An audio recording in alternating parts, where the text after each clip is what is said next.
I want to take some time to go through Flyers options moving forward here. This is more of an early preview. This isn't my final thoughts. There are still a lot of steps to go before we get to a point where the roadmap is truly laid out for the Flyers as what is really happening in the offseason. But you know that there are things happening in the background, right? There are clearly some steps to take this offseason. There are players to re-sign.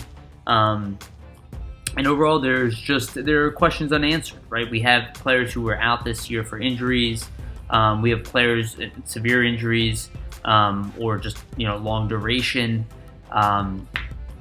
We have some roles that need to be filled, and all these kind of questions are kind of mumbling around right now. The big key situations I would say right now, maybe backup goaltender is under question because Elliott is not re-signed quite yet. So it's kind of what is the deal? What are the Flyers thinking? I think a lot of us kind of suspect that the backup goaltender, if Elliott remains with the club, will probably re-sign. Is there an option that they go and look outside? Sure, there might be. There are definitely some names available. Having said that, they might be more expensive, and they could be, not better. Elliott was actually pretty good all of last year. Played really well in the playoffs when he did have to come in for some games, so no real issues there. Is there regular wear and tear on him? Is he getting up there? I would say yes. Could he retire? Potentially, but who knows at this point? That's a big one that the Flyers are going to have to figure out. Not a humongous issue, but we see that having a viable second option is definitely necessary for any championship squad, as we can see with Dallas taking Khudobin and Ben Bishop to the finals, and obviously Khudobin playing out of his mind and making his career, at the end of his career, again, an older player who's consistently gotten better as he's gone on. I believe he didn't really make it to the NHL, at least any kind of notable name until his mid to late 20s. Just put in perspective for people. So Flyers will probably be shopping for maybe a body on the goaltending end. They obviously still have Alex Lyon to worry about as well. They have Ustimenko. They're going to want a couple veterans there. So either Lyon comes back for extended period of time, maybe even for the future. If they decide to continue to build with Lyon, I'm sure a lot of people wouldn't want to see that. But he's 27 years old, so you have to look at where he is, where he's been with the team, so maybe it is worth it for the Flyers to give him another year, extend him, and see where that goes.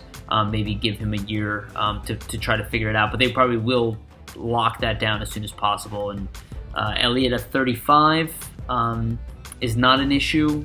Long-term would be an issue, but I think he's got 1 year left in him, and I think the Flyers will probably look to see if they can bring him back, especially at a cheap cost, if he's willing to go out and play one more year. So, if not, the Flyers will search the open market. There will be plenty of names available for goaltenders. None that any Flyers fan is going to really get that excited about will come in here at a good cost. Maybe somebody like Jimmy Howard. Again, he's going to want some money. He's a little bit older, just like Elliott, but he doesn't have the relationship with the Flyers. He was making $4 million before this. He's not going to ask for the same, but he might ask for more than Elliott. So it's going to be like little options like that. They might not even be better than Elliott. Even somebody like Thomas Greiss, who's 34 now. As you can see, the options, they become expensive. So if Elliott can stay here at a cheap cost, I think the Flyers would be interested in giving him a cheap contract for 1 year.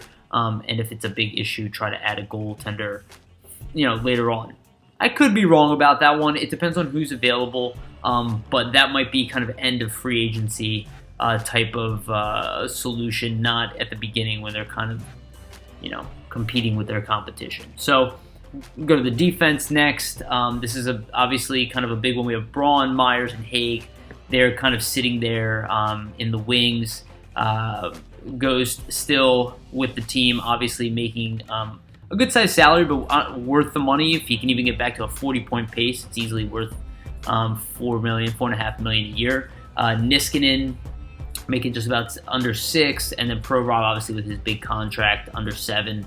Sanheim will be an RFA next year. He's making just above 3. I think Phil Myers will probably get something a little less than what Sanheim got, maybe 2.75 for a couple of years, 3 years, something like that. So I think Myers is pretty much in the bag to get re-signed, unless for some reason he gets shipped off in some kind of monster deal. It's always possible, but I suspect his contract will be worked out relatively shortly. Haig might get some term if he does get re-signed, just to keep his cap hit low. He's not a player who's ever really going to be an issue to trade. He's not really going to be competing with other players for anything above the bottom pairing role or even a number 4 at most in his career. He could get up to be a top 4 defenseman. It could still happen. But he's got enough skill to definitely play a bottom pairing role in the NHL. He's only 25 years old, so he has room to get better. And I think Haig's kind of earned a contract here. I think he probably will get signed. And him, along with Morin coming back, and we have Friedman. That'll balance out that younger group that'll be competing for a spot. Ghost, that's kind of all up in the air. With Ghost not being in town, that would leave an opening, so that would give an opportunity to find somebody else. But maybe the Flyers aren't necessarily thinking that. I mean, we'll see what they do, but with the little that he played, I don't think it's very fair to Ghost to just sit there and press box. He's too good to be sitting there, and even people don't agree with me on that. It's a waste. And as they do that, his value will diminish if he does not play. And I don't think it's diminished to a point where his value is too low to trade. So maybe the Flyers will look at the differences between the options and assume that, hey, it's better to have Ghost as an extra D-man than to trade him for something that's not worth it. That's possibly the case, but I do suspect the Flyers will look to try to solidify the future. If they have a guy who's making $4.5 million a year and they're not playing him in the playoffs, that's probably an issue. So I do expect Ghost to be shopped around at this point seriously. Maybe we'll see him move at the draft. Maybe around free agency. Maybe not. Maybe sticks with the team and has a rebound year, and maybe he gets moved later on. All these options are still on the table. But with him here, we're a better team, and it's another option defensively. Chuck Fletcher did say he wants to add defensive depth, so you can look at that as a little bit conflicting with wanting to trade out Shane Gostisbehere and then also bring in defensive depth. But with Justin Braun probably not getting re-signed, he could get re-signed. It's not that I think it's a definite no, but he can probably get more money somewhere else, and I don't think we're necessarily trying to give him that money. If the Flyers do end up filling the back end with another veteran, an older guy, he'll probably come a little bit later, and he'll come a little bit cheaper. I've seen the name John Merrill thrown around. That could be a decent option. But really, at that point, you're talking about guys who could get beat out by guys like Friedman and Haig. And I don't think the Flyers will be shelling out big cash for a bottom-pairing veteran defenseman at this point. If they do go to upgrade their defense, it will go big or go home, and it'll be to add a complementary partner for Provorov to play top pairing. But Niskanen did a really good job during the regular season. Maybe not the best job during the playoffs, but I don't know if the Flyers are necessarily in a rush to take on another large contract, especially with Niskanen eating up about $6 million. It was $7 million last year, and then that $6 million comes off the cap next year. And if he does re-sign, he signs for cheap. Flyers can go out and get another big-name D-man. So I think the Flyers are kind of in a good plan to be patient, lock up the players you need to lock up there. Maybe go a little bit younger this year on the defensive back end and want to see them mature more as you go into the playoffs. And then right around the playoffs, maybe add a veteran guy to help fill that void. So go quickly here to the offense. So far, Aube-Kubel was re-signed. This was actually a really good signing, I think. He got a little bit more than some people were expecting. I actually think it was kind of appropriate for what he's done this year, just because he's a more physical player. He's a bottom-end player, and he did his role well. I don't think he's necessarily going to ever be a top-6 guy, so I don't know if you can make a huge argument to see what more you'd want to see of him in his role to earn more money, because he did what he was asked to do, and he did it really well this year. He got better at it as things went on, and I think his offensive production will increase as he moves forward. So even potentially next year, almost $1.1 million a year. Some were expecting under $1 million, but around that number, some people would expect a little less for a guy without that many points. But I think he will kind of have a breakout year next year, and I think that's why they felt comfortable giving him the money.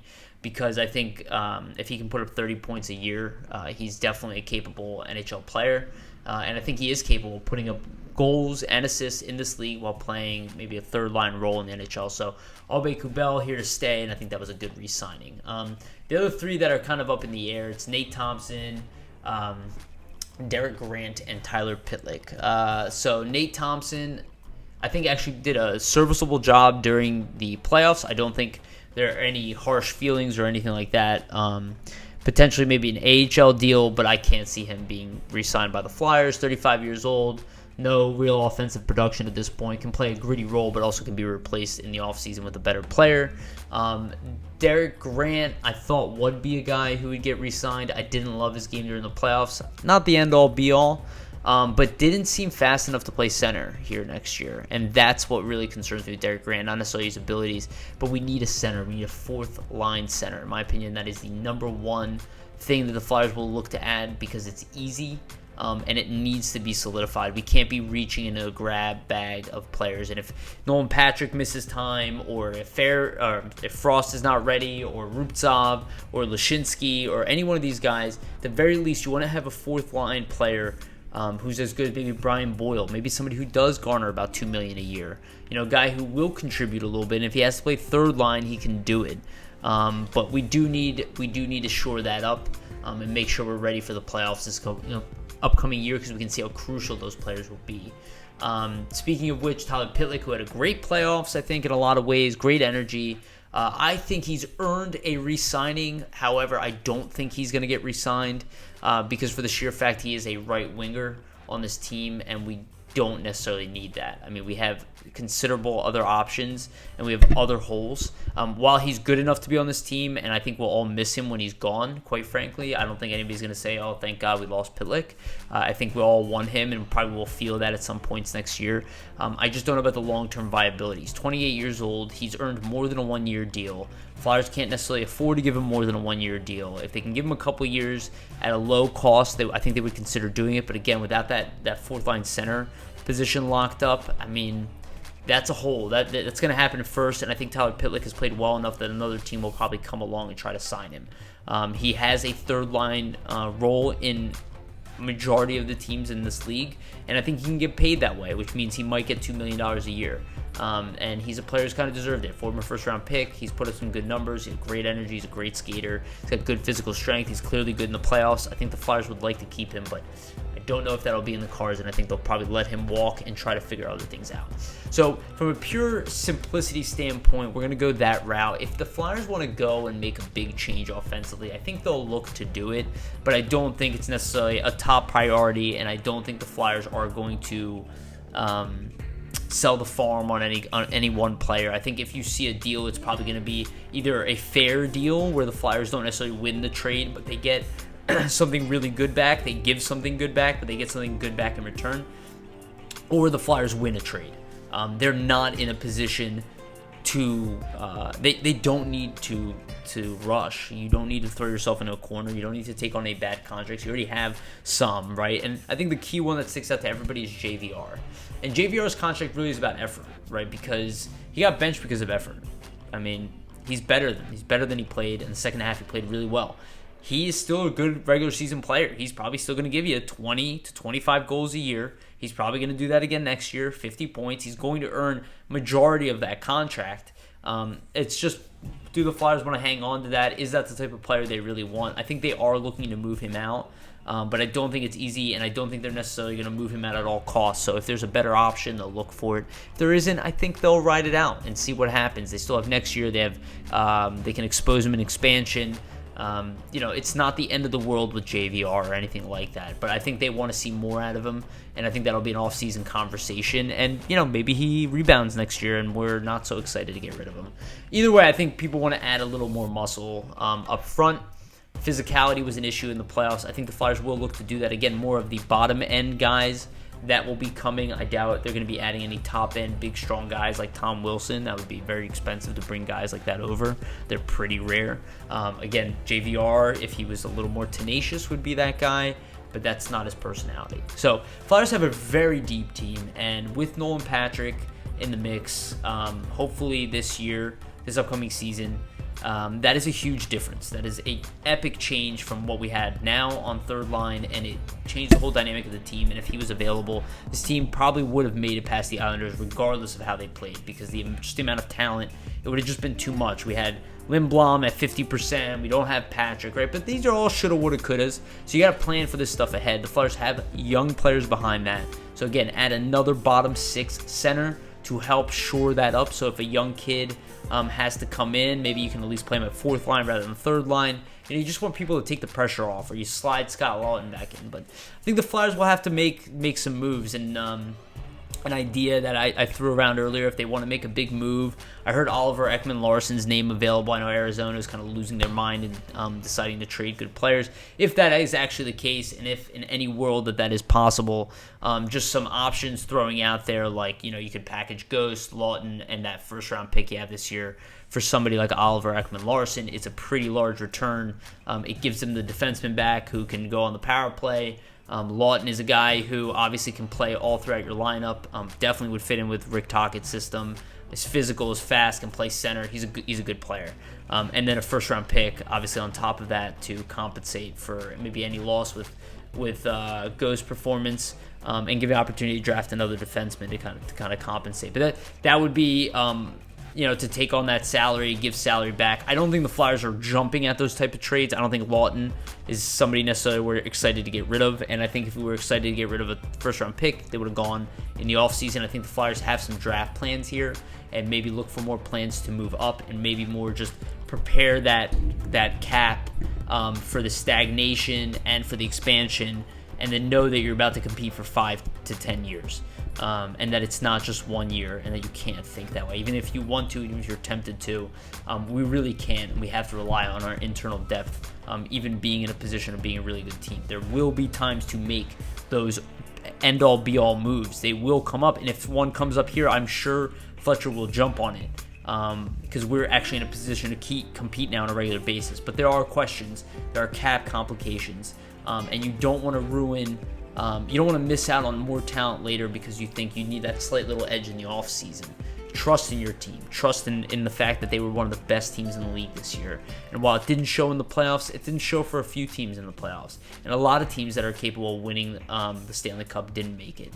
The Avalanche didn't make it. Flyers didn't make it. The Bruins didn't make it. There are definitely good teams in this league that didn't bring it all in that time, and the Flyers will have to figure out how to do that. But it doesn't mean selling the farm. They might not have a ton of cap space right now, but it's all manageable. None of this stuff is that severe, and you're including some guys that really either can be waived,